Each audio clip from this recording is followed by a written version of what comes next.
Friends, colleagues, I do welcome you here in AgriFood Forum 2022. And ladies and gentlemen, I would like to start my speech by having the minute of silence. Ir pirmiausia, norėčiau, kad pagerbtume tylos minutę Ukrainos karius. Prašome atsistoti, taip pat pagerbkime tuos, kurie žuvo.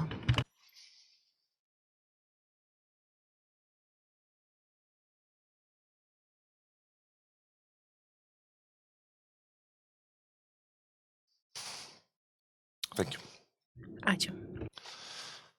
I think that this year, this February, new type of leader has born.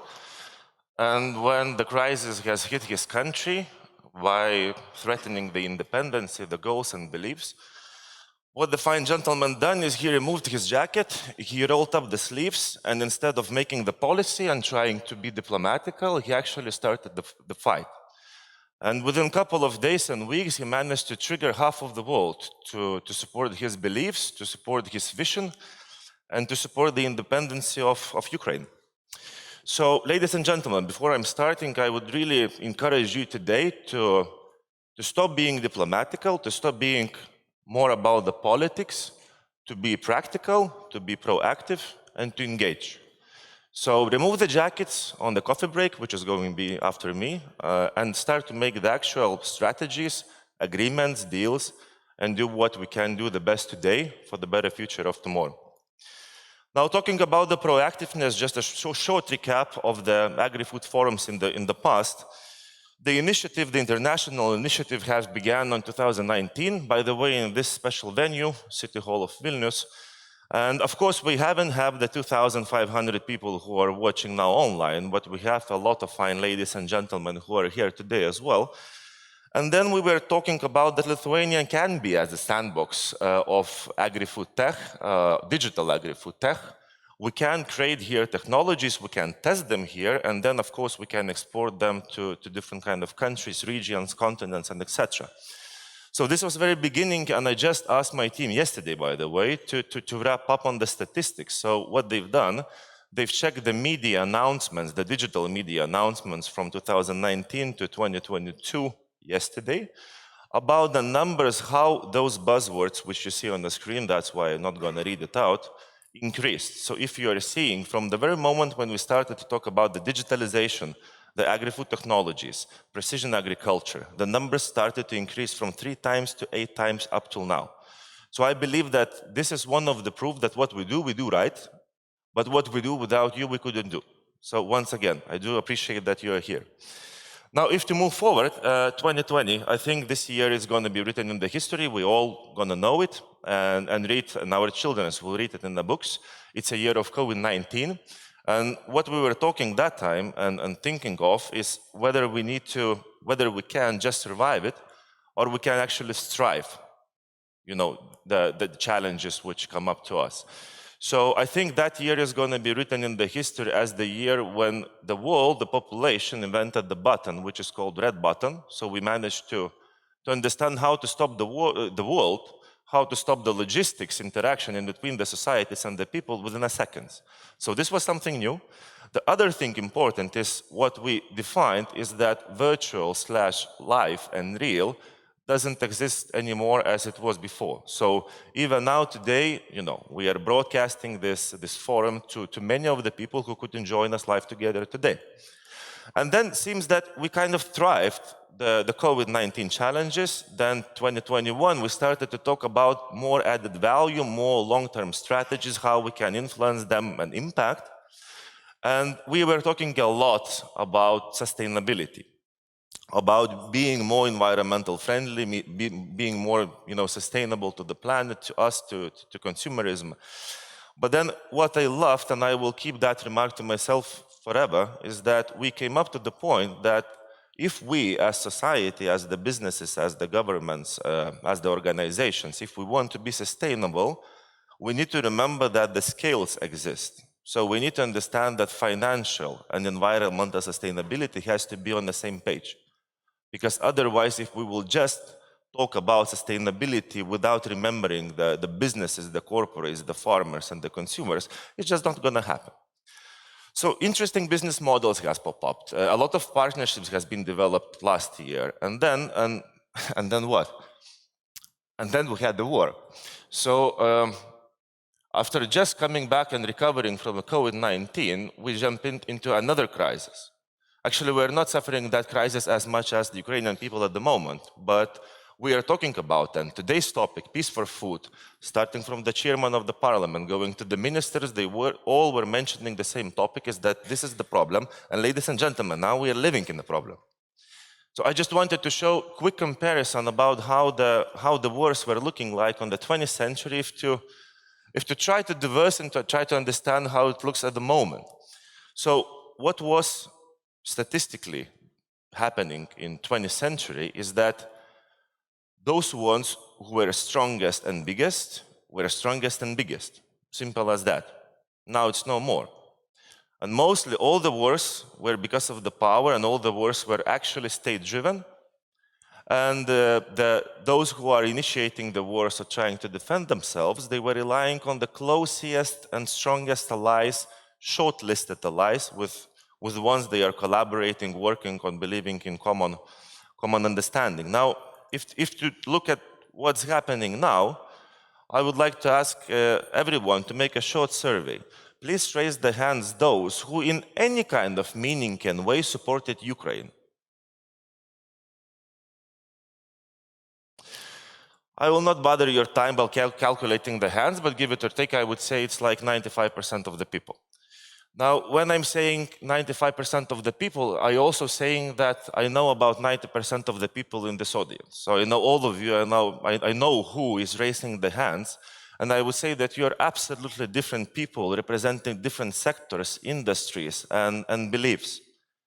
And what I would like to mention now and point, only one specific thing, is that in my belief, positive chaos times are happening, meaning that all the different ecosystems, different networks are trying to help because of the same goal and the same belief in absolutely different manners and ways. And if on the 20th century we were having the majority of the crises, conflicts, and the wars state-driven, so now what we are facing at the moment and through which kind of crisis Ukraine is going through is that it's state and non-state driven. I mean, so many actors are, facing that and approaching and reacting to the crisis by the way they understand and they believe it's right or wrong. It's non-governmental things are happening this year. But I think it's a positive chaos. So to conclude on that one. Now, also, when I was preparing for the speech, today's speech, do you believe that within the 20th century, this was very strange even to me, there were no single year without the war and the conflict in the world? So let's think about our mother planet, Earth. Let's take the past 100 years, and firstly, mentally, let's try to understand that 100 years, the wars were happening every single year. I think it's strategy in a moment. But then, specifically this year, I was traveling a lot to Africa and to Latin America because of some business matters. And I was talking with the businessmen and governmental authorities, people, in general people. And one common thing they tackled up is that it's very sensitive, actually. Because what they've said is that, Augustas, but why Ukrainians' war is more important than the wars and conflicts are happening in Abuja, Angola, Mali, Mozambique, or somewhere in Latin America? Why the media is covering this specific conflict and crisis and the war, as we already kind of agreed to define, right? It's not a crisis, it's a war happening at the moment. Why the media is covering it more, why the governments are being influenced and tackled up more, and why we are all raising the hands that we are supporting Ukraine. I just came back from the Mozambique.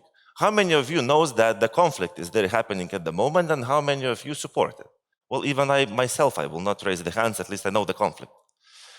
So, and then I was thinking to myself, it was kind of like, challenge to myself, not to pitch something here today to you.